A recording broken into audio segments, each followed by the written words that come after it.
بسم اللہ الرحمن الرحیم۔ شروع اللہ کے نام سے جو بڑا مہربان نہایت رحم والا ہے۔ عورت خدا کی سب سے حسین تخلیق ہے۔ جس گھر میں عورت خوش ہو وہاں سکون اتر آتا ہے۔ عورت کی عزت دراصل انسان کی تربیت کا معیار ہے۔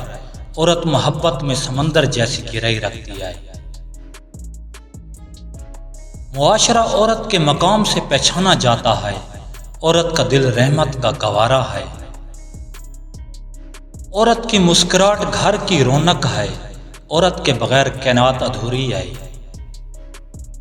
عورت کی قربانی بے مثال ہوتی ہے۔ کسی عورت کا دل نہ دکھاؤ، یہ بہت نازک ہوتا ہے۔ عورت کی وفا پہاڑوں جیسی مضبوط ہوتی ہے۔ عورت مضبوط بھی ہے اور رحم دل بھی۔ عورت محبت کرتی ہے تو بے لوث کرتی ہے۔ عورت کے آنسو الفاظ سے زیادہ کچھ کہہ جاتے ہیں۔ اچھے دل کبھی تنہا نہیں رہتے، اللہ ان کا ساتھی ہوتا ہے۔ انسان کی پہچان اس کے الفاظ نہیں، اس کا لہجہ ہوتا ہے۔ سکون وہاں ملتا ہے جہاں توقعات کم ہوں۔ اچھا سوچو، اچھا کرو، زندگی خود اچھی ہو جائے گی۔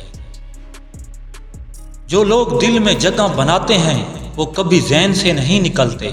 مشکلیں جب بڑھتی ہیں تو دروازے خود کھلنے لگتے ہیں۔ اللہ دیر ضرور کرتا ہے مگر اندھیر کبھی نہیں کرتا۔ کبھی کبھی خاموشی بھی بہت بڑے جواب رکھتی ہے۔ محبت میں خلوص ہو تو دوریاں بھی فاصلہ نہیں بنتی۔ انسان تب مضبوط ہوتا ہے جب اسے کوئی سہارا نہ ہو۔ جو نصیب میں ہو وہ راستہ خود بنا کر آتا ہے۔ اصل دولت دل کا سکون ہے۔ عورت کی تربیت نسلوں کا مستقبل سنوارتی ہے۔ عورت کی عزت کرو، یہی تمہاری انسانیت ہے۔ عورت کے احترام میں ہی برکت ہے۔ عورت رشتوں کو جوڑتی ہے، توڑتی نہیں۔ عورت کا وجود گھر کی جنت ہے۔ عورت کے ساتھ نرمی اختیار کرو، وہ پھول ہے۔ عورت کے بالوں میں ہاتھ پھیرنا، عورت فوراً جماع کے لیے تیار ہو جاتی ہے۔ علم کی روشنی عام کرتے رہیں۔ چینل کو لائک اور سبسکرائب ضرور کیجیے۔ اللہ نگہبان۔